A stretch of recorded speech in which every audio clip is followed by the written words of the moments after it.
On our way to Discovery this morning, we paddled through the Chain Islands. Unfortunately, it hailed as we passed through. Luckily enough, though, the sun's come out. To the southwest, looks like it's going to be a beautiful day. There's a good look at the landing spot at Discovery. Looks like we have the place all to ourselves again. I just spotted a couple raccoons feeding on the beach here. There's a merganser. And the water is so clear today. It's like this big swimming pool. Perfect.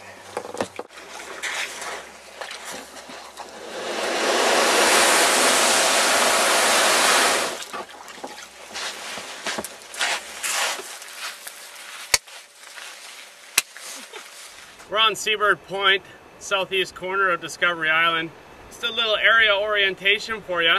Body of water you see right behind me here. This is the Strait of Juan de Fuca. This is where the Canadian-American border runs east-west.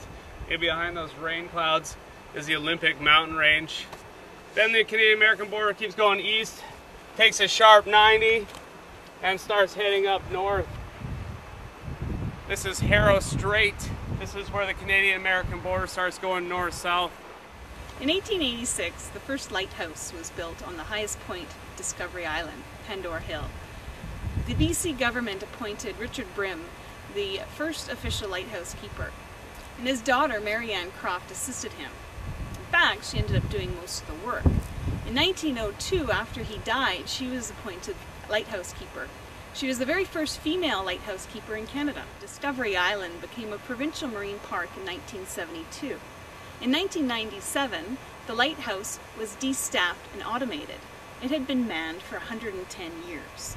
In 2004, the foghorn was deactivated and demolished. And today nobody lives on the island, and the lighthouse buildings are deteriorating.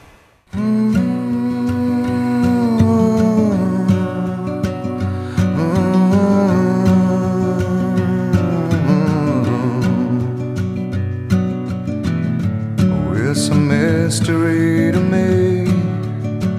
We have agreed with which we have agreed. And you think you have to want more than you need. Until you have it all, you won't be free. Society, you're a crazy breed. I hope you're not lonely without me.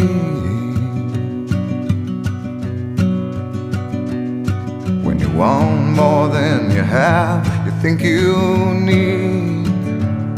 And when you think more than you want, your thoughts begin to bleed. I think I need to find a bigger place. 'Cause when you have more than you think, you need more space. Society, you're a crazy breed. I hope you're not lonely without me. Society, crazy indeed. I hope you're not lonely without me.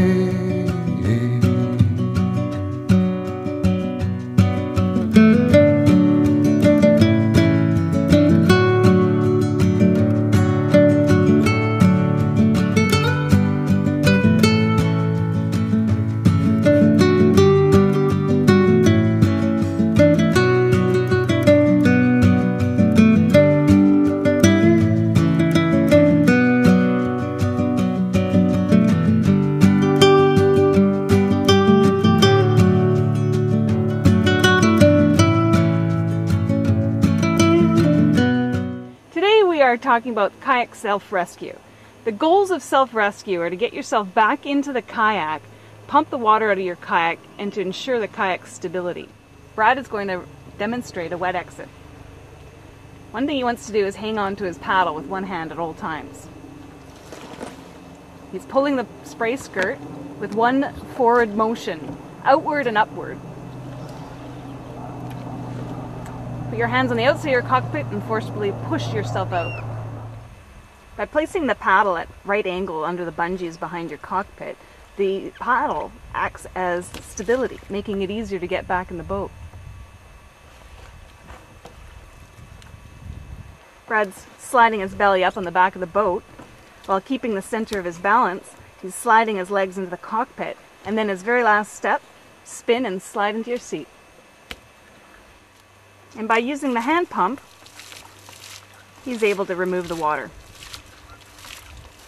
We'll go over another self-rescue technique, and that one's called the scramble. Pretty easy one for me. Basically what I got to start with is a wet exit. I'm going to roll into the water, pull my skirt out, push out of the kayak. I'm also going to make sure I'm holding on with one hand to my paddle, another hand to the cockpit of my kayak. And then basically I'm just going to seal kick myself right up onto the back deck. Get a good center of balance back there. Then I'm going to use my paddle kind of as an outrigger like we did in the paddle float, just without the paddle float. I'm going to slide around, feet into the cockpit, spin myself around, and right back into my seat. You guys ready for this? Let's see how it goes.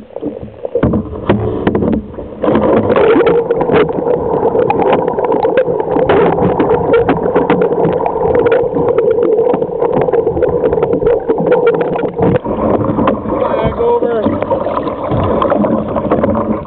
I'm going to use my paddle as support. And get right up on my back deck. Big seal kick.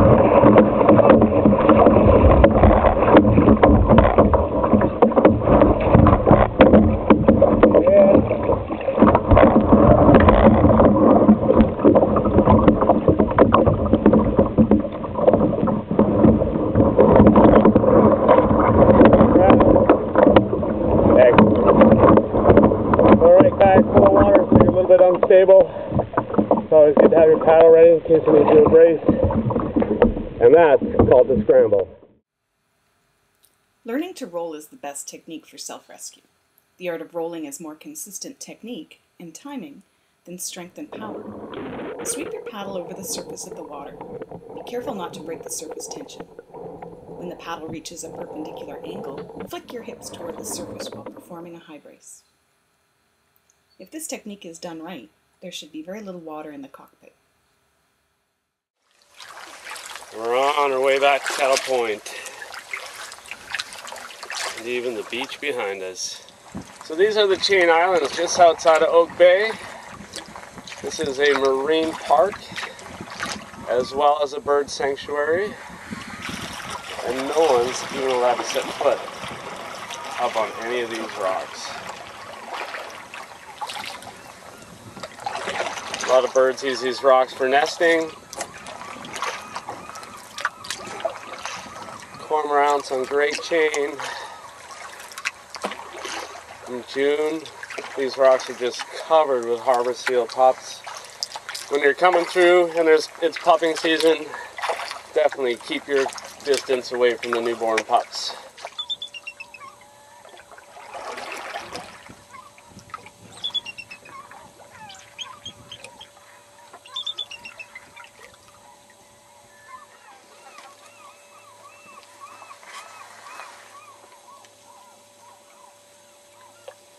Whoa, a little bit of current. That is some ferry gliding here.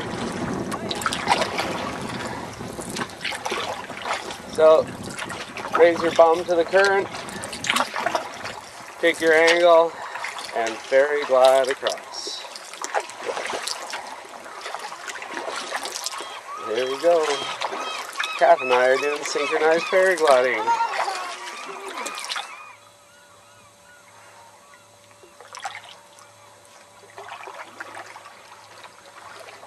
And we'll slowly back up here now. Try not to scare any more off the rocks.